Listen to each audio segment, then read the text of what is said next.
Another big thing on your plate is what Steve Witkoff's doing today. He's heading over to Israel. Then he wants to possibly go to Gaza.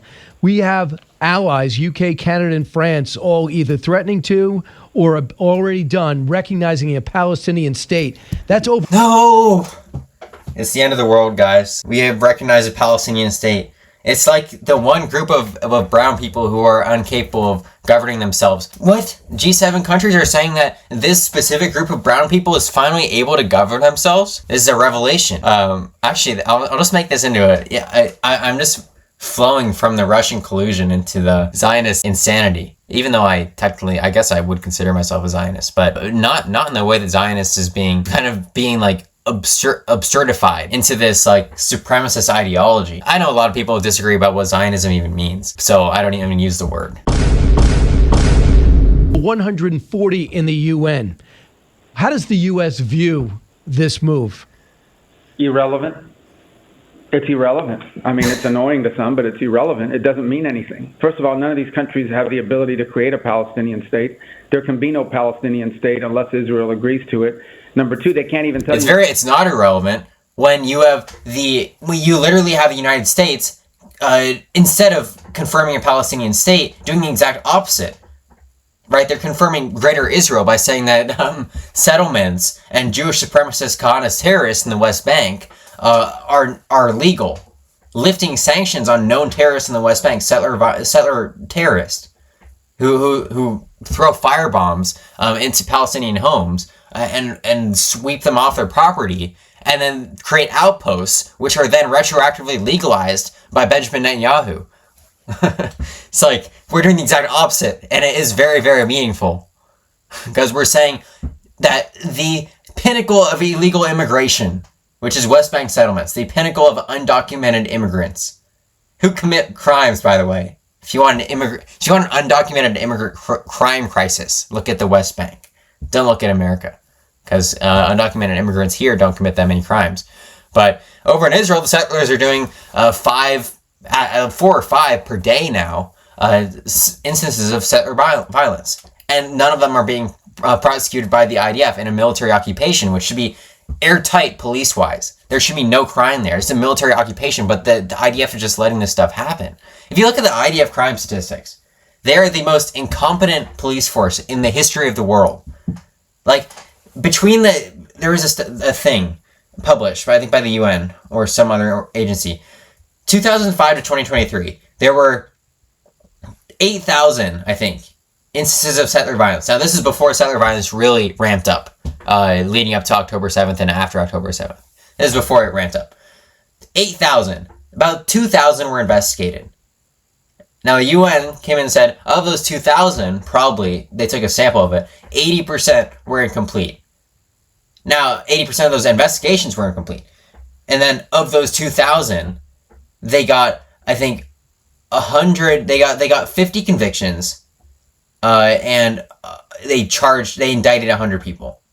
So, the clearance rate for settler violence is absurdly low. Look at the clearance rate for like murder in the United States. I think it's like 60%. Like an investigation for murder will come up. Actually, no, that might be robbery. Murder might be a bit lower. Investigation for like robbery, about half the time, will result in a conviction. That's a clearance rate. And the indictment to conviction clearance rate is like 99%, or 90%. Now, and for Israel, it's the clearance rates are not 50, 60%, they're 4%. And then of those indictments, half of them get convicted. And they don't even get as long of a sentence as a 16-year-old Palestinian will, who is kept on secret evidence in this administrative detention under military occupation order. For allegedly throwing a stone, when in reality he was just picking almonds, right? That child is given a longer sentence than a lot of these terrorists in the West Bank who are convicted, right? Israel keeps 10,000 people, Palestinians, like year after year. These are short sentences. They're about a year, most of them for throwing stones. There is 6 months to a year, I think. No, these aren't very long sentences, but they keep these prisons stocked up with like 10,000 Palestinians year after year. While they can only convict 50 instances of settler violence. And by the way, settlers are armed. They have guns. Palestinians cannot have guns. Settlers can. They're encouraged to have guns. Palestinians cannot have guns. That's why they throw stones, right? That was a big tangent, but back to the topic of hand. The United States, on the Trump administration, has basically allowed for West Bank annexation by saying settlements are legal. Right? It's one and the same. Because if you can settle your civilians on a land, that means it's your sovereign territory. So you're saying you're ceding that the West Bank, or at least Area C, as it would go administratively, is Israeli territory. That's what you're ceding. While these other countries who have a brain, at least a little bit of a brain, and a little bit of like sympathy for people who had no say in this. A Jewish state was thrust upon them, and many humanitarian disasters, war crimes were committed in the wake of that Jewish state in 1947, which has then expanded its territory and it continues to terrorize them to this day. Right, I'm talking about the settlers here. You have no sympathy for them. They don't deserve a state. Anything they do means that they're animals, they're rodents. Actually, yeah, that's what they said. Human animals. That they can't govern themselves because they would just become a terrorist state. Even though the Palestinian civilians are quite moderate. They gave Hamas a secular mandate. The people of Palestine and Hamas fundamentally disagree on how we should solve this conflict, one state versus two state solution, but they fundamentally agree wholeheartedly, which is why the Palestinians like Hamas in general more than the Palestinian Authority or Mahmoud Abbas, they generally agree that armed resistance is helpful.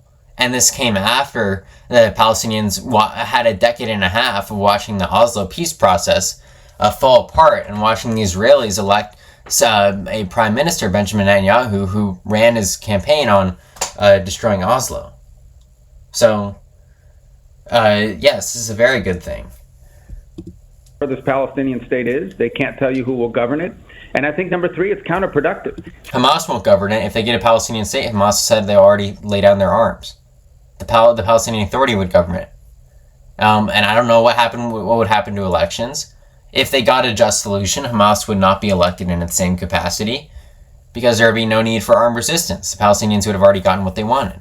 And if there was a adequate right of return acknowledged, by the way, right of return for Palestinians is in the Geneva Conventions. Right of return for Israelis is in religious documents, saying this land was promised to us 3,500 years ago, and the kingdom of the Israelites is our ancient home, and we have the privilege of being Jews, and we can basically take that heritage and kick these people off their land and expand settlements into the ancient kingdoms of the Israelites. That's a real fake right of return.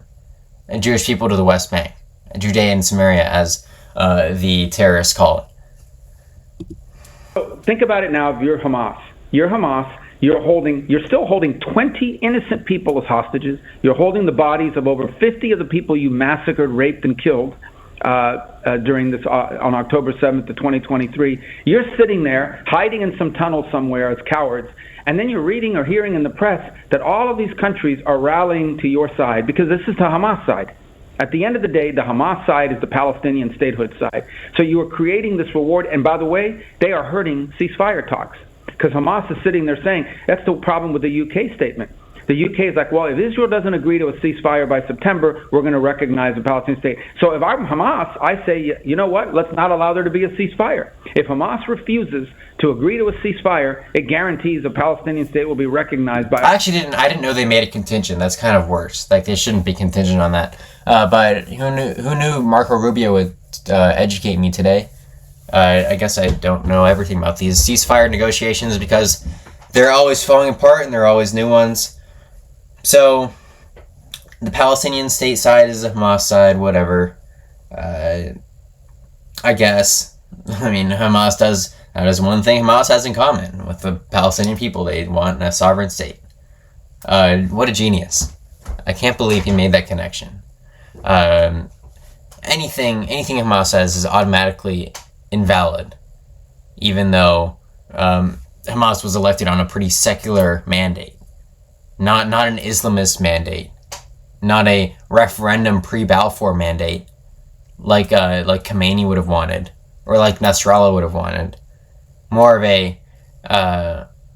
a secular put pressure on this state to end a humanitarian disaster and an international law disaster. That's all it is.